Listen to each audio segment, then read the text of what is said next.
Hello everyone, my name is Kreva, and I'm back. Hopefully for a longer time this time. But today we're starting out with some Stellaris, and we are playing the Lithoids species pack specifically. That has just been released like 15 minutes ago, and it's gonna be a fun one for sure. There's not that much new stuff, I guess, but it's there's just a few bug fixes, and hopefully it's going to be fun. I'm going to be playing something I haven't played in a long time, which is a Devouring Swarm, mostly because that actually has a very unique mechanic attached to it with the Lithoids expansion. In case you're wondering why the game might look a little bit different than yours does, I am running the overhaul dynamic the UI overhaul dynamic mod, as well as Tiny Outliner 2.0 to, facilitate screen clutter, basically.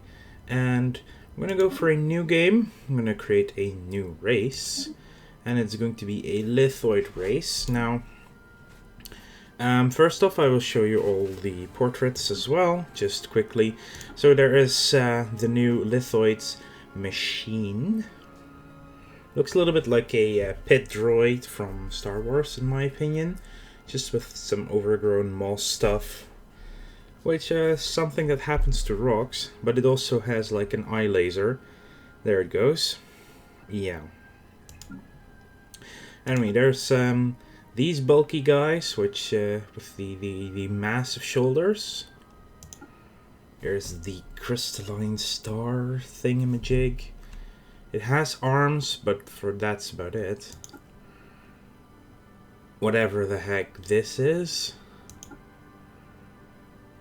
I'm not sure if that's one eye, if these are the two eyes, or if the ones up here at the top are the eyes.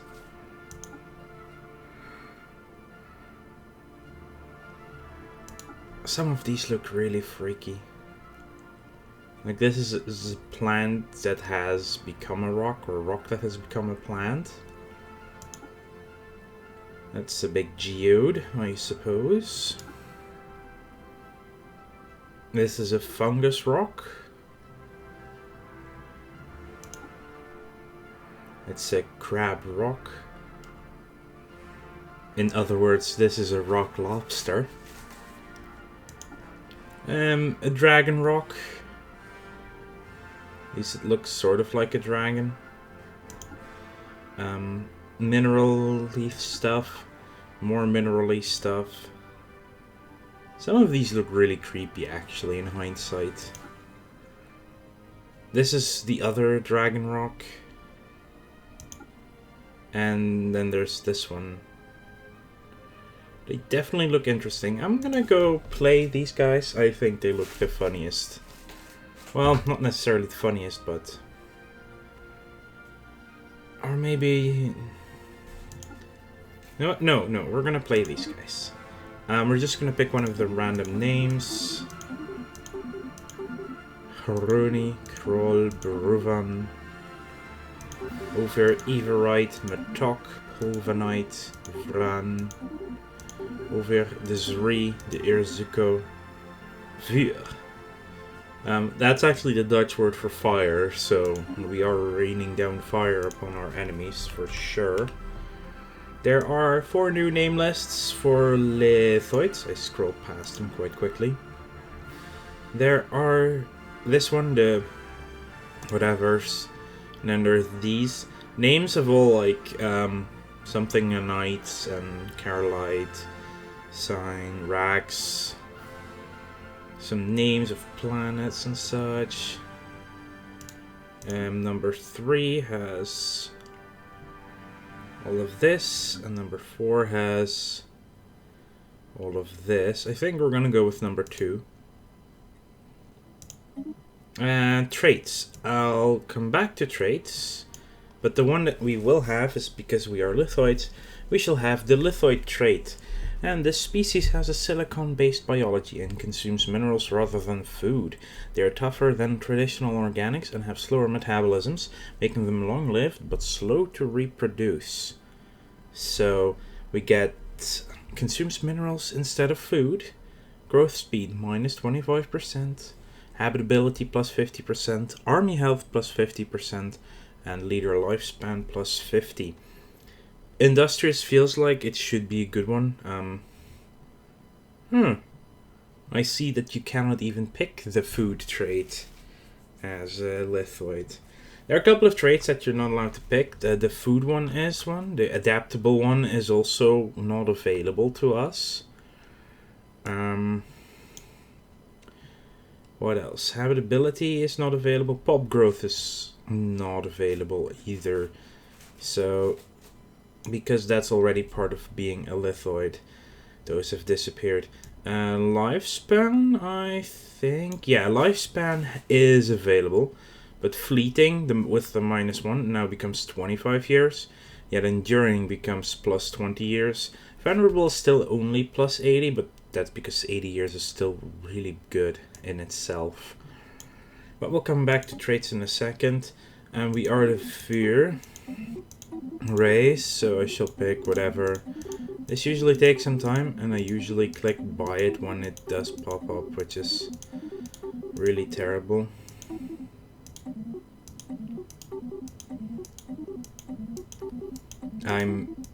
This is just a pet peeve of mine. I want my race and my homeworld name to match up when I random it.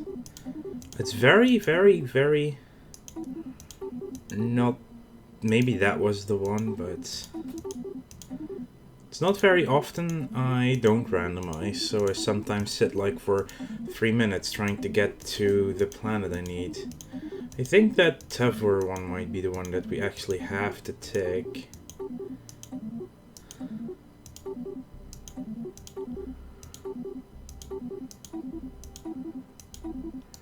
If it ever comes back again, I hate... See, there it was, and I clicked through it again.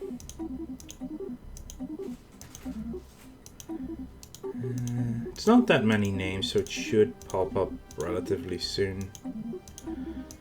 I say that, obviously.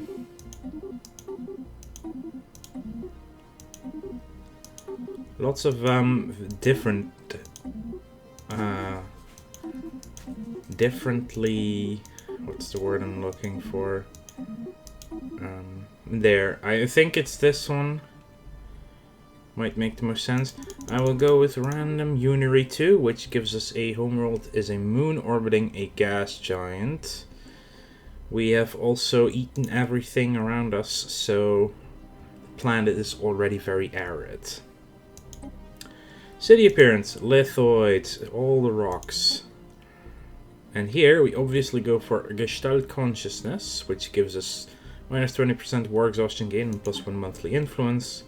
We will be a Hive Mind, which gives us pop growth speed back, actually. So that's good.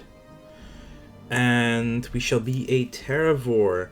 This is our Hive Mind exists only to consume and grow stronger. We will devour the very worlds of the galaxy.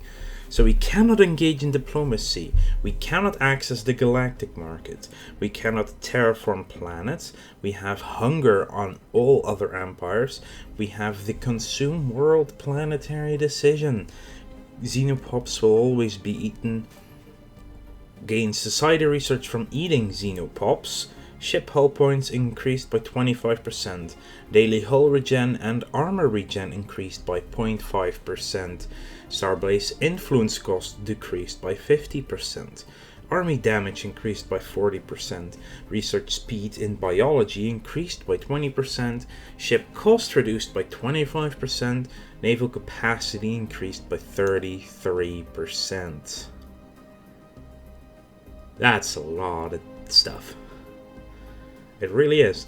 And now we can pick something else, like there's pop amenities usage, admin cap, research alternatives, war, monthly unity, leader level and pool size, strength of legions, subspace evapes, and edict cost. I think just the Hive Mind's cognitive processes exist partially in subspace, reducing the impact of time and space on the actuation of its drones. Even more naval capacity. We shall have so many ships.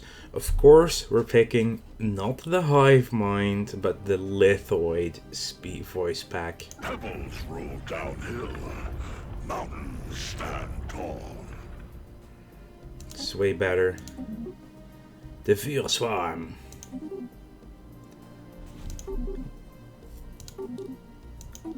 The Vuur host. Vuur. Let's pick a cool flag. I usually go with specific colors, but I feel like we should be something brown and red. Very, very strong. I almost always pick the circular flag because it makes the icon pop a lot better. Now we need something to signify fire. Pointy might be it. Not necessarily. Blocky, nah, definitely not. Yeah, Paradox, who just the Paradox logo.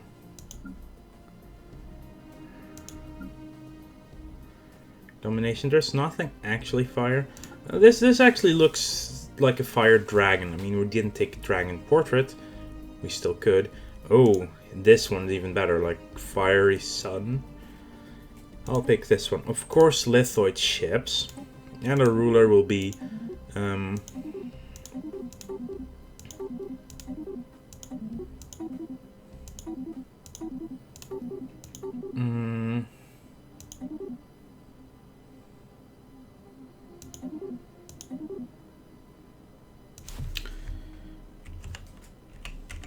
our ruler will be the Casbah, because we will rock the Casbah.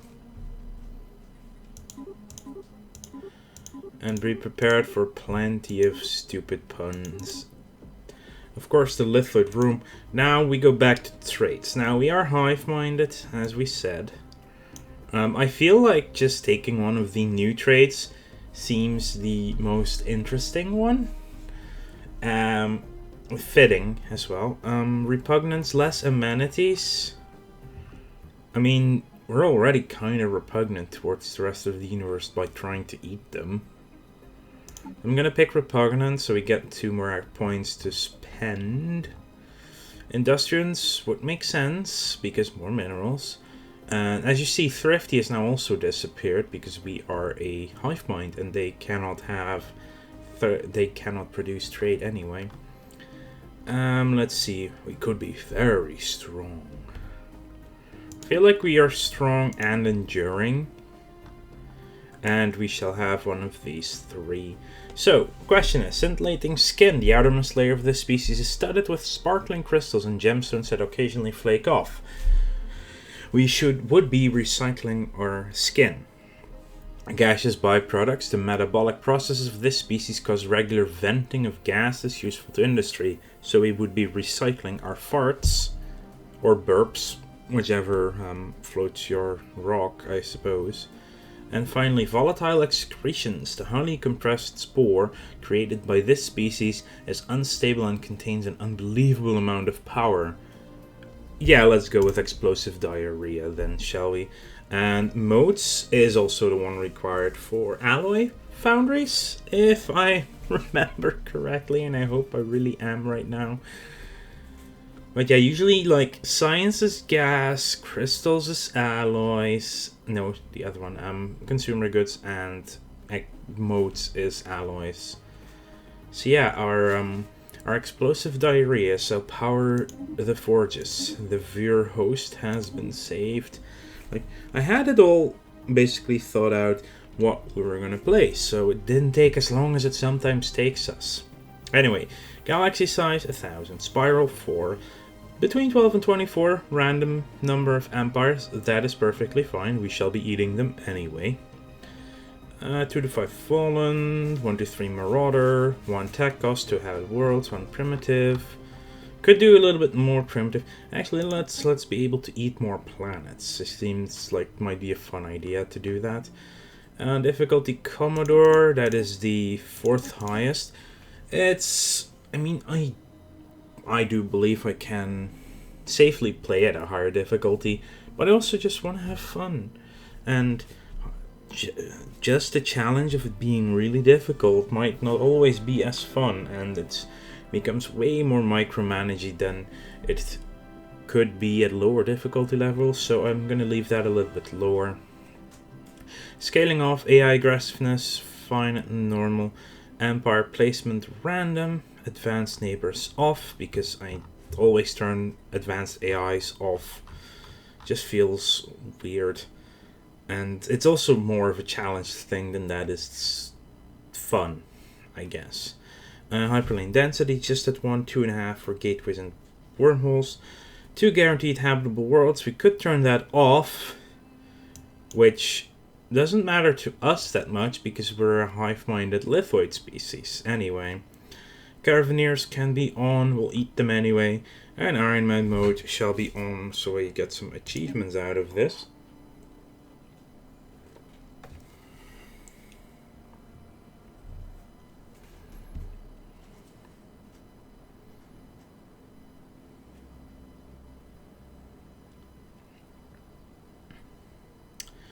The great hunger drove us forwards, even before the mind was capable of processing complex thoughts. We hunted, we fed, and we grew. As prey began to grow scarce, the ravenous yearning to grow forced us to adapt. We used tools and devised new strategies. As we feasted upon the surface of Tavor, we nearly caused our own destruction, but the mind eventually came to a horrifying conclusion. Tavor was finite. When we had consumed this world, there would be nothing left to sustain us. Forced to adapt once again, the mind carefully rationed minerals while new tools were invented. The atom was eventually split and we developed spaceflight. With the discovery of FTL drives, the mind howled with triumph. Other planets and their bounty were now finally within reach. We will consume them all. It's also specifically noting how it's eating the planets, being a terravore. Like, it's the small things that really matter, and it's great here. Let's start off with the standard things I nowadays do every game. Sending out a science ship and a construction ship. Building a... Ooh. Oh yeah, that's right, because we are... minus 25% ship costs. All ships are just more cheap anyway. We have no use for consumer goods. We have no use for food. That's gonna make it interesting. Out of these, physics research. Out of these, society research. Oh, no engineering research. Then we'll take powered exoskeletons because we're gonna need the minerals anyway. As you can see here, we can have way more minerals than farms, and also we get we get 4 mineral mining districts and 0 agriculture districts instead. Hive warrants, maintenance drone jobs, just 1, but also 6 housing. Interesting. Hive district is just housing. I see. It's been a while since I've played a Hive Mind, I'll say that. Pop growth speed from spawning pools. So how high is our pop growth already? It's 3.75, despite the fact we're lithoids. I mean, normally when you start a normal game, you get 3 speed. Yeah, so the growth speed is going to be hilariously fast. Like, insanely hilariously fast. But it will be a lot harder for us to get our second... Ooh, hello. Oh yeah, that's the other thing. Lithoids do also spawn at a later age to counterbalance the fact that they just get plus 50 years of being alive. They also have like 20 to 30 years later that they mature, and therefore can only then be taken into service. But yeah, it's gonna be... We have no good secondary leaders to grab right now. Like 49 is comparable to like the 29 you get at the youngest for the others. Our first system we jump into, we find a gateway, and we also find a continental world that we will just colonize anyway, because we don't give a shit about what he is. So even though we don't have access to the galactic market, we still have access to the internal market, which allows us to, well, sell some things. And I will, because I kind of need the money, we'll sell those 25 alloys. We shall recruit... I will still recruit the maniacal scientist over here.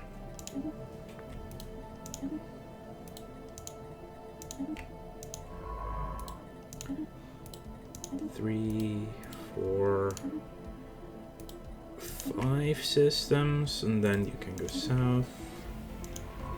You shall go north. Oh, we are in the middle of everything, which is gonna be fun regardless. I'll play for a little bit longer. I'm gonna be doing... Well, there is gonna be more than one video today, because, well, I want to get something out there, obviously. But I will just be doing one video a day for a while, just, again, to try and get into the swing of things. So what do we have? Alloy foundries, obviously. Bioreactor. 25 food upkeep gives us credits. Hang on, I need to send you off to build a mining station. What else do we have? Hive warrants is right housing and the maintenance drone job, and the maintenance drones give amenities. The VSS Isle of Fair has made a startling find on Advetir 2. The planet is teeming with alien life. For the first time in history, you have encountered life forms that did not originate on Tavor. This amazing discovery has silenced those who believe we were alone in the universe. Although none of the alien creatures found on Advetir are sapient, it is likely only a matter of time before we encounter beings that are. Maintenance depots gives us 3 maintenance drones. Research labs is brain drones. Resource silos is... We've confirmed the existence of lower forms of organic life outside of our own biosphere. Well, it's resource storage capacity and maintenance drone. Sentinel post is hunter-seeker drones. Optical scans indicate the surface is usually verdant in places. So let's just check it out. It means it's a long one.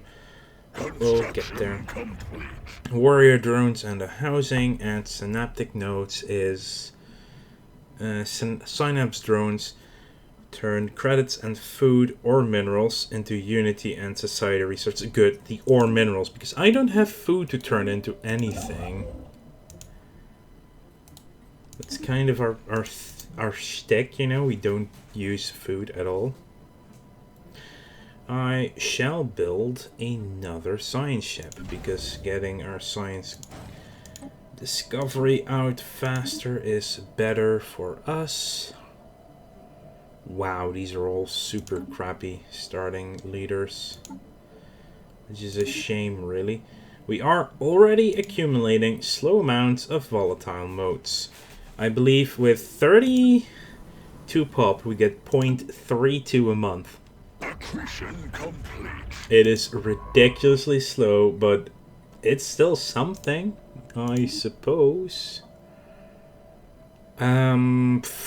Whatever, just pick one of them. There you go. Have fun.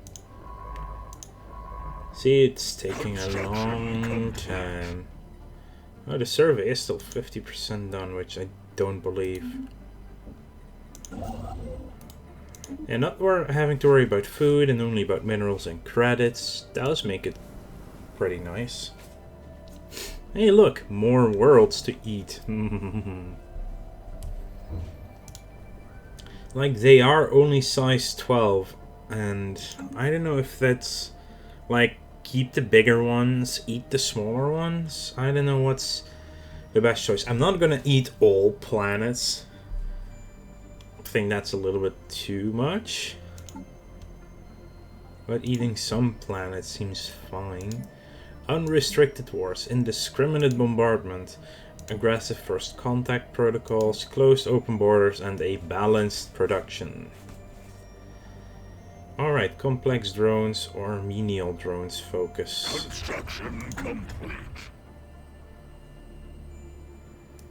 Research station done, which means you need... Yeah, I think this is the world we need to go to first. Oh, that means this Arctic world has hazardous weather. I think planets that have almost no districts will be the ones that we're gonna eat. Like, say, this one has actually still got a decent amount of districts, somehow. Huh. System survey complete. And 100% habitability. I will pick expansion. I always pick expansion. Colony ship, 500 minerals and 200 alloys. That is a lot of minerals. Oh right, alloy foundries. Let's go. I need more alloys. Everyone needs more alloys. Basically, the first buildings I build nowadays are alloy foundry, research lab, and then most likely the civilian factory that I don't have to worry about now. Cornucopia Picturesque. I don't even remember ever having seen this one. This might be a new one. So Tirimore 2 surface is dotted with irregular patches of intense greenery. Science Officer Herpaz is not yet ready to explain the mechanics behind the soil's localized hyperfertility, but asserts that much of the native flora is suitable for Vuron consumption with only minimal processing needed. Hyperfertile valley, home to an abundance of viable food sources. +5 max agriculture districts. That is a new one. We just got a new event, straight up. I've never seen that one before. On the one hand, I want to build those research labs. On the other hand, I want to be able to build my colony ship. Oh, this is...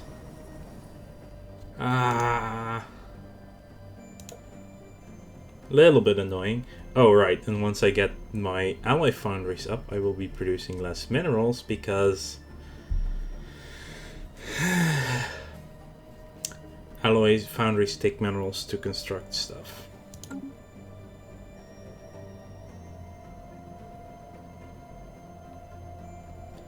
Ooh, hooray! Well, in the meantime, I can obviously adapt my ship design. My standard ship designs, I usually take 2 different kinds of corvettes to, well, average out the amount of weapons I have. So in one I put 2 lasers and 1 mass driver.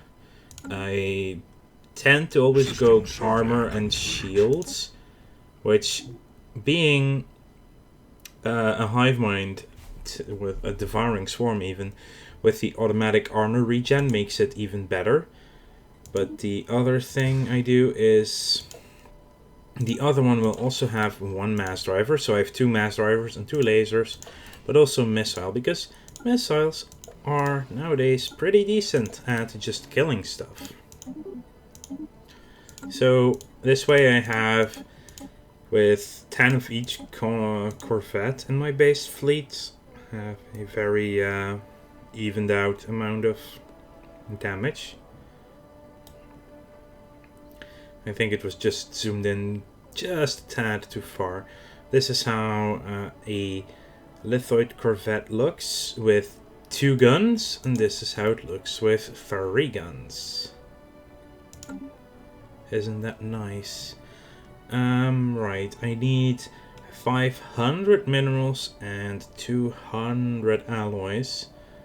And I'm gonna wait for that. Then we can colonize Adventure 2. Because it's a big world, I will take it. It also gives 20% bonus energy credits from energy jobs. So this will definitely be a generator world. Ah, you're finally done with Tiramore. It also has a 16-sized planet. Hey look, another world. Plenty of worlds to grab, and we can colonize our first world.